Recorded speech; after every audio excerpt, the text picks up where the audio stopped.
Trump has been charged with 3 conspiracy theories related to the 2020 elections. So, is this the end of democracy or just another distraction away from the Biden crime family?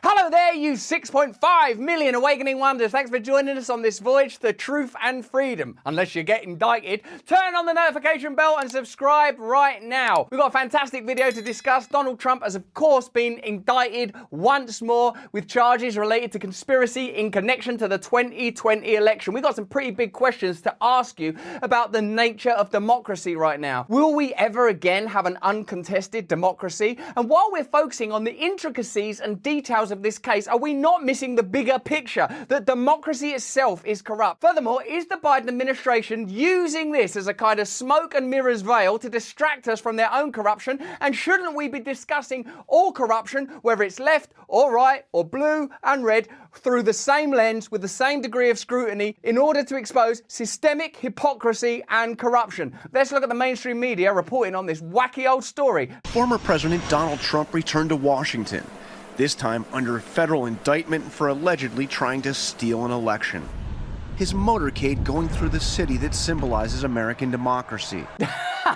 Washington. It symbolizes American democracy. Don't you ever stop to think that when people are clutching their pearls over January 6th? The Capitol? How dare you attack that building? That's where Paul Pelosi gets all his stock trading tips from. Arriving for his third arraignment in less than 5 months. The former president pleaded not guilty to 4 felony counts, including conspiracy to defraud the United States. It was fueled by lies. Lies by the defendant, targeted at obstructing a bedrock function of the U.S. government, the nation's process of collecting, counting, and certifying the results of the presidential election. If you are going to approach this topic with piety of that magnitude, then you better be certain of your own moral authority. You better be certain that there is no corruption in the way that your party is funded, the behavior of your Congress people, the way that wars are funded and continually funded without due recourse to the electorate. The problem here, if you ask me, and in a way by clicking on this video you have, is that we are focusing on merely highlighted aspects of hypocrisy and corruption. Did Trump know? Didn't he know? Did he amplify? Didn't he amplify?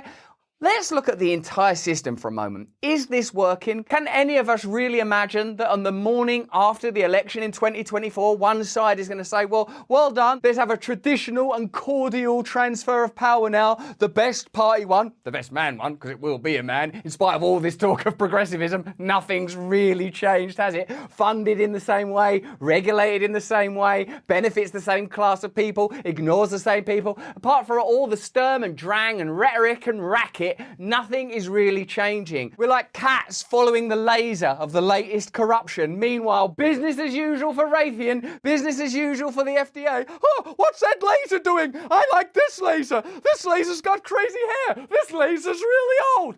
Stop chasing those lasers like cats and focus on the systemic corruption. Special counsel Jack Smith insists Trump knew he'd lost the election, but tried to overturn the results anyway, determined to remain in power, claiming that he spread lies about fraud, though he knew they were false. This is from our friend Michael Schellenberger, that advocate of free speech, on his Substack platform, Public. On Tuesday, Department of Justice Special Counsel Jack Smith charged former President Donald J. Trump with 3 conspiracies related to the 2020 election and its aftermath. Conspiracy to defraud the United States. In a sense, that's odd, isn't it? Because what is the United States at this point? What do we mean? Do we mean the United States that the Redcoats were fighting against? Do we mean the United States of the Vietnam War? Do you mean the United States of Jimi Hendrix or James Baldwin? At this point, the United States, if you ask me, is a veil to mask the ongoing corrupt activities of elite globalist organizations executed by a managerial class of corrupt politicians. What is it, the United States? How can you defraud the United States when the United States is a fraudulent enterprise at this point? conspiracy to obstruct vote certification proceedings, and conspiracy to violate the civil right to vote and have one's vote counted. Extraordinary given the amount of debate, controversy and doubt around this election and likely for future elections. And remember, it's not just the Republicans, and in particular Trump supporting Republicans in 2020, that have doubted the outcome of elections, but the Democrats too in 2016. Oh, it must be a Russian hoax. This is because of Russia. Didn't he get peed on?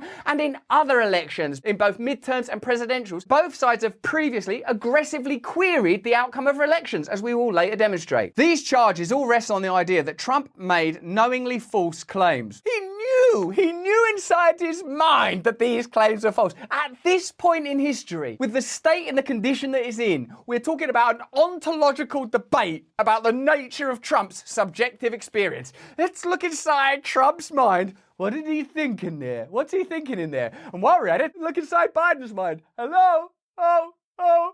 Hunter. But if Trump actually did believe the 2020 election was stolen, the accusation of a conspiracy to undermine democracy through illegal interference falls apart. Smith's indictment, notably, does not provide evidence that Trump's allegations of election fraud were knowingly false. Smith simply states that Trump was notified repeatedly that his claims are untrue. Without reading Trump's mind, it is impossible to know whether he believed his claims or not. It's actually quite an existential legal matter, this. What did you believe? I did believe it, though. No, you didn't really believe it. You're pretending to believe it. Nope, I'm sorry. I actually believed it. I believed it more than anyone's believed anything. No one believes anything like I believe things. The indictment does not accuse Trump of inciting the Capitol riot, and yet Smith, in announcing his charges against Trump, discussed January the 6th. The attack on our nation's capital on January 6, 2021, he said, was an unprecedented assault on the seat of American democracy. How, though, do the events of January 6th compared to the systemic corruption that we regularly discuss? Think just of the last 3 years. Think of the things you were told at the beginning of the pandemic compared to things you learned by the end of the pandemic when it comes to profits for Pfizer, for example. Then consider for a moment the Ukraine-Russia conflict and how it is funded and the seeming bypass of ordinary electoral function there. In short, what I'm saying is, how can you ever corrupt or attack a system that is by its nature so corrupted, so atrophying, so obviously embodied by the cadaverous figures that govern? It's over. It doesn't function anymore. What we're having piped into our minds is a kind of obfuscating fog to prevent us from realizing it's the systems themselves that need to change, not the actors on the stage that are cast by either side. Smith's indictment cites Trump's speech on January 6th as a feature of his effort to sow doubt about the election and allegedly organize a conspiracy to overturn it. Sow doubt ain't like a bad crime. How dare you? How dare you sow doubt? Hey, have you ever considered that electoral democracy may be corrupt? No, I hadn't considered that. But now that I think about it, it doesn't matter who you vote for, the same elite globalist institutions, be they deep state or corporate, always seem to benefit. There you go. Arrest that man! Arrest that doubt-sowing son of a bitch! It's such a meaningless, shallow victory. That particular thing was wrong. Yeah, but what about everything else that's wrong? Never mind all that. We're not going to do anything about that. That particular thing was wrong. But what about the whole stinking, burning edifice of wretched corruption? Yeah, that's a bit much. This doubt sowing, that's the problem, that you dare sow doubt in this doubtful thing. But as public reported, there was more going on during the January 6th riot than Trump's speech. Dozens of undercover agents and confidential human informants from multiple law enforcement agencies were present. They weren't reporting on that, were they? They weren't saying, as well as Trump sowing doubt, that doubt-sowing son of a bitch, there are also hundreds of deep state agents. I mean, they're sowing doubt and then they're sowing insurrections. What relates and pertains more specifically to this specific legal matter? Let me know in the comments which you think had a bigger impact. Court documents indicate that there were FBI informants in two of the groups that organised the riot, the Proud Boys and the Oath Keepers. And as public documented last month, the FBI has a long history of using confidential informants to entrap people who otherwise would not have committed a crime. A long and ridiculous and hilarious history of literally going, hey, you guys, why don't you bomb that building? Yeah, why don't we? I'm afraid I'm going to have to arrest you. What for? That building. But that was your idea. It was my idea. Hey, Don't you so doubt in me now. That's the worst crime of all. At best, the riot was a massive security failure. At worst, informants may have encouraged rioters to enter the Capitol. We can't continue to fund this radical doubt-sowing madness without some support from sponsors. Imagine how hard it is for us to find sponsors that support our content when we're anti-corporate, anti-corruption, all of these things. It's very difficult for us. We found one. We found one. We're going to cling on to them with both hands. Will you please watch their content? I'll try and make it funny, and support their product if it's amenable to you and if you need it. We can't bring you unique, inspiring, groundbreaking content without stickers. This week we've got Sticker Mule to create this limited edition. I'm dribbling with excitement about these stickers. Look at this sticker pack. There are 6 stunning designs, including this, a sticker of my own head. They're only available in this pack and they're all made with Sticker Mule's magic touch. Sticker Mule has 10,000 of these packs, only 10,000, ready to send out absolutely free. Just go to stickermule.com/Russell and fill out the form. While it is true that Trump lied before, during and after the election, the Supreme Court has held that it is unconstitutional to prosecute politicians for lying, because otherwise we wouldn't have any, right? One need not be a Trump supporter to recognise the dangerous precedent that Smith is setting. Democrats who wish to question or challenge election results in the future should be cautious, because you better believe they will, unless they're able to somehow ensure that they always win elections, and I don't know how they would do that. Some might remember when Democratic gubernatorial candidate Stacey Abrams denied her own election defeat. We had this little election back in 2018, she said, and despite the final tally and the inauguration and the situation we find ourselves in, I do have one very affirmative statement to make. We won. That sounds like election denying. Lest there be any doubt about this, Abrams said the election was stolen and that it was not a free or fair election. She told the New York Times, who presumably printed it, I won. She claimed Georgia's election laws were rigged. Like Abrams claims, Trump's false statements about the election were instances of political speech about a political event, and his attempt to have state legislatures submit alternative electoral college electors was a fundamentally political act. We may not like this act, but that does not necessarily make it an illegal conspiracy. Smith's indictment effectively criminalizes issues of political opinion and constitutional or statutory interpretation. What's more, it's clear that election denial has become baked into the political process. It is commonplace on both sides of the political aisle to question electoral losses. When Hillary Clinton lost to Trump in 2016, her campaign crafted the Russiagate narrative, which fueled a vast conspiracy within the government to clamp down on freedom of expression on social media. We are still uncovering the extent and lasting effects that Clinton's election denial has had on the country. People that are Clinton supporters or Democrat voters will say, you can't compare that to this January 6th insurrection, but you do have to consider a variety of interesting variables. For example, the fact that there were deep state informants and agents in the crowd on January the 6th, and the fact that previous Democrat candidates have made comparable claims. In the end, it becomes minutiae. It becomes a delicate act of brinkmanship to argue for your own party. What we are testifying, what we believe, is that you should start now looking at the corruption of the system itself and say, look, why are we quibbling about this? Is our argument we're not as bad as the other lot, whichever side you're on? We may be bad. We're not arguing with that. We may be corrupt. We may be funded by corporate interests. We may have Congress people that benefit financially from their position through their trading. All of that's true. But if you read Trump's mind, deep down inside, you will see he is the worst doubt-sowing son of a bitch on this earth. And there ain't no doubt about that.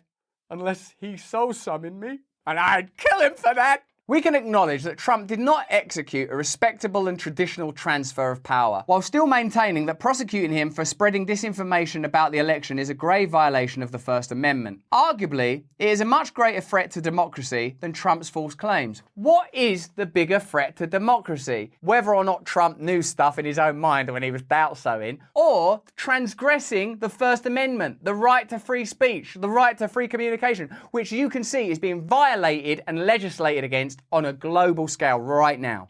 Now, while the mainstream media and the world at large is caught up in a cyclone of madness about Donald Trump's inner state and whether or not Biden is falling apart at the seams, independent media is growing. Stay Free Media is growing. That's why we're running a competition to make a new appointment. We need a new graphic design expert Do you possess excellent graphic design skills? Can you create eye-catching thumbnails? That's what we need. Could you come up with engaging and attention-grabbing video titles, things that are catchy, not too clickbaity, that annoys people? Do you think that you could create for us thumbnails and titles that are better than the ones we currently produce? Have a look at our videos. Look at them. If you're up for this challenge, then enter our thumbnail and title competition. You can win $1,000 and have the chance to join us here at Stay Free Media, remotely or in person. You could be in Canada, you could be in Sudan. We don't know where you are, but we want you. Details of how you can enter are in the description below. Submit to us an eye-catching thumbnail and titles to admin@russellbrand.com with the subject line, thumbnail and title competition. Don't forget to include the video link that corresponds to the thumbnails, okay? The deadline for submissions is Monday, August the 14th, so you ain't got long. We're seeking graphic design experts and people with strong titling abilities who can elevate our thumbnails and video titles to the next level. We've got to grow, and we need you to grow with us. If you're ready for this challenge, make your mark now. And if this isn't for you, keep an eye on our website for more exciting opportunities. We're expanding, baby. We're expanding. Now, let's get back to Donald Trump and his doubt-sowing antics. Don't you sow doubt in me, you bastard!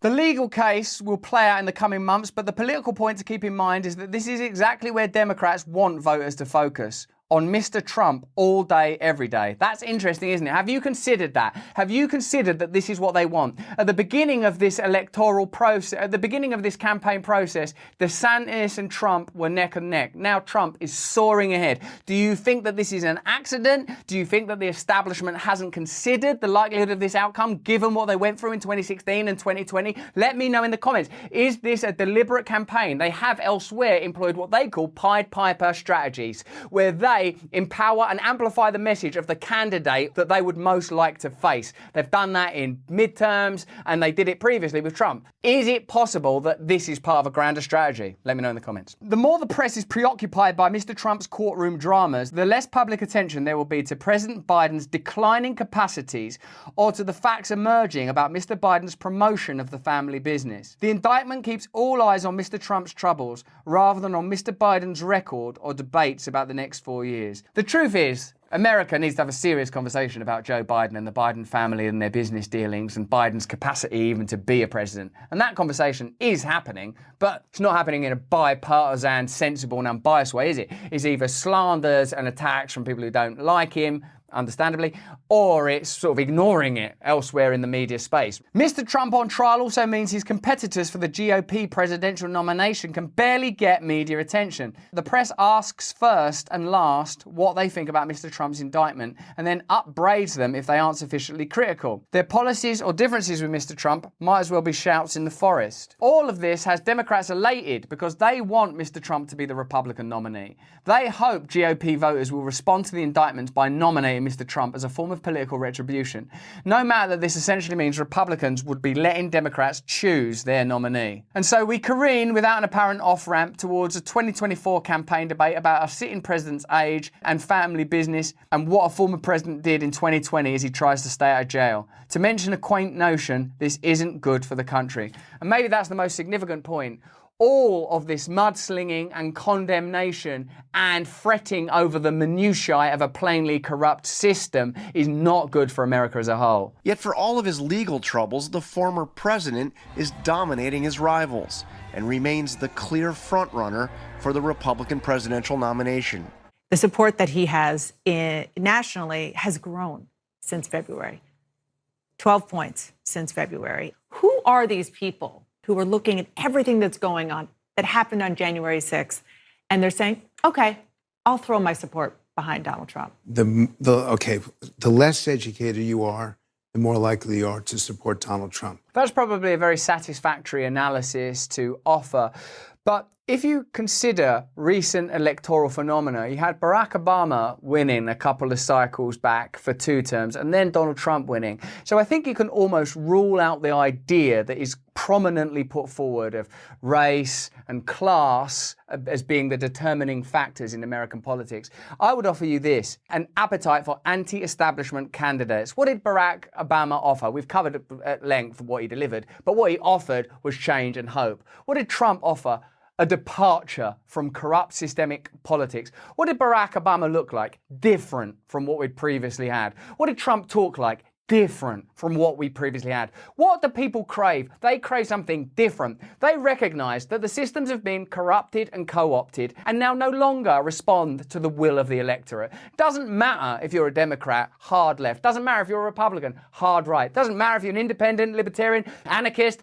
None of it matters. The reality of American politics now is that these systems have entirely been co-opted by corporate and globalist interests. It's been happening for a long, long while. Now, when political figures emerge that at least sound or look like they have integrity or authority or morality or things that we recognize as advanced apes, as human beings, as being significant and necessary for our tribe, it's appealing.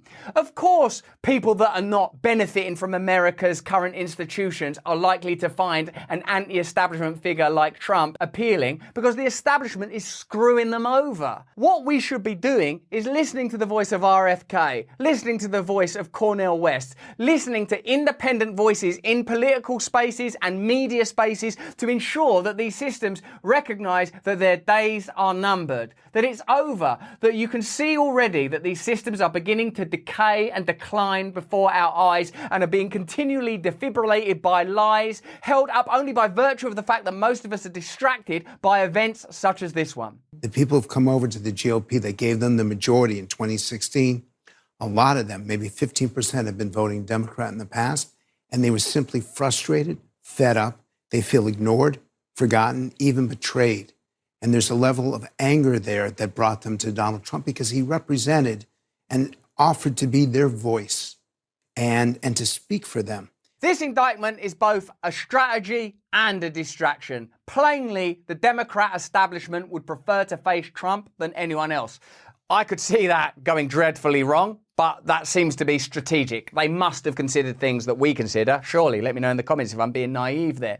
It's also a distraction from the obvious incapacity of Joe Biden and the plain and emergent corruption within the Biden family, alleged corruption at this stage. It's also an attempt more broadly to focus all of our collective attention, whether we're on the left or the right, on minutiae, on very particular and sometimes actually quite metaphysical notions like Donald Trump's subjective experience, whether or not he knew he was making fraudulent claims at the time he was making them, and the impossibility of ever proving that, unless I suppose you've got tapes of him saying, listen, I'm about to do this fraudulent doubt sowing. I'm going to sow doubt even though I have no doubt. Sow doubt, but no doubt. That's my new catchphrase. Brilliant catchphrase. What's more important than the ontological inner workings of Donald Trump is the fact that Donald Trump is being effective precisely because most of us are sick and tired of being offered just another reboot of the same old politics, just another version of corruption. The very fact that anyone was willing to entertain someone who looks and sounds like Joe Biden, who's been in Congress for 40, 50 years, presenting himself as the brave, bold new voice of emergent American progressive politics, shows you how broken, berserk, corrupted and empty the whole system is. What's required now is a radical revision of these systems, a willingness to, for example, prevent people in Congress trading stocks and shares in companies that they regulate, to prevent political parties being funded by corporate institutions, to demand the maximum amount of local democracy, and to ensure that regulatory bodies are accountable to people, not to the corporations that fund them. That's just a few policies from the top of my head, just to sow a little doubt in your minds. And believe me, I'm deliberately sowing that doubt. Hey, but that's just what I think. Why don't you let me know what you think? And you better make sure that you really think it. Don't you go sowing no doubt now in the comments below. If you like this video, have a look at either of these. Remember, we do an hour stream every single day. Like and subscribe. It really helps us when you subscribe. We need to see that number going. Get us to 7 million. Get us to 7 million by the next corrupt election. Why don't you? More important than any of that is that you please, if you can, stay free.